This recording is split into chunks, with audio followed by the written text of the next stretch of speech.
नमस्कार मित्रांनो, आज आपण बनवणार आहोत मसाला डोसा। कुरकुरीत डोसा बनवण्यासाठी आणि अगदी सोप्या पद्धतीनेच घरी रेस्टॉरंटसारखा मसाला डोसा कसा बनवायचा ते पाहूयात। सर्वप्रथम तांदूळ 3 वाटी, 1 वाटी उडीद डाळ आणि थोडे मेथी दाणे एकत्र करून 5 ते 6 तास पाण्यात भिजवून ठेवा। नंतर या भिजवलेल्या मिश्रणाला मिक्सरमध्ये चांगलं वाटून घ्या। वाटून झाल्यानंतर हे तयार केलेलं पीठ एका वाडग्यात काढून ठेवा। त्यामध्ये मीठ घालून ठेवा। 8 ते 10 तास आंबून ठेवा, म्हणजे ते पीठ फुगून जाईल आणि चांगले खुसखुशीत डोसे तयार होतील।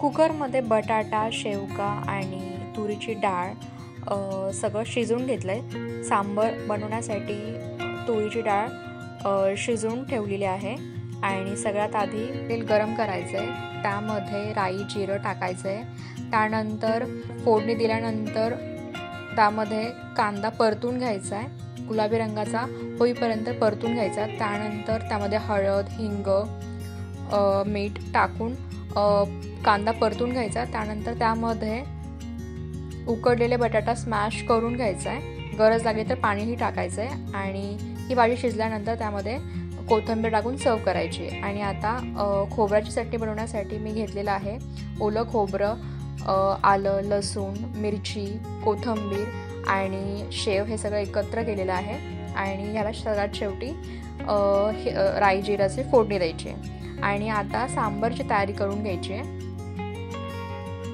सांबर बनवण्यासाठी तेल तापल्यानंतर त्यामध्ये जिरं मोहरीची फोडणी द्यायची, कांदा, कढीपत्ता, त्यानंतर सांबर मसाला, काश्मीरी मिरची, हळद सगळे मसाले एकत्र करून घ्यायचे। त्याच्यानंतर तुरीची डाळ शिजवलेली होती, त्याच्यामध्ये टोमॅटो ही शिजवून घेतलेला, ड्रमस्टिक, गूळ हे सगळं एकत्र करून उकळी येईपर्यंत सांबरला फोडणी द्यायची आहे। आता डोसे बनवण्यासाठी गरम नॉनस्टिक तव्यावरती गोलसर पराठासारखा डोसा पसरवायचा आहे आणि डोसा कुरकुरीत जितका प्लेन होईल तितका तो कुरकुरीत होईल।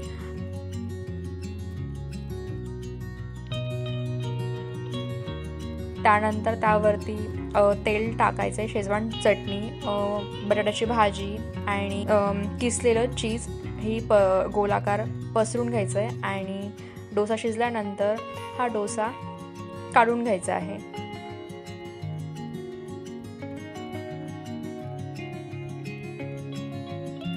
डोसा गरमागरम मसाला डोसा तयार झालाय, तो आपण चटणी सोबत आणि सांबर सोबत सर्व करू शकतो।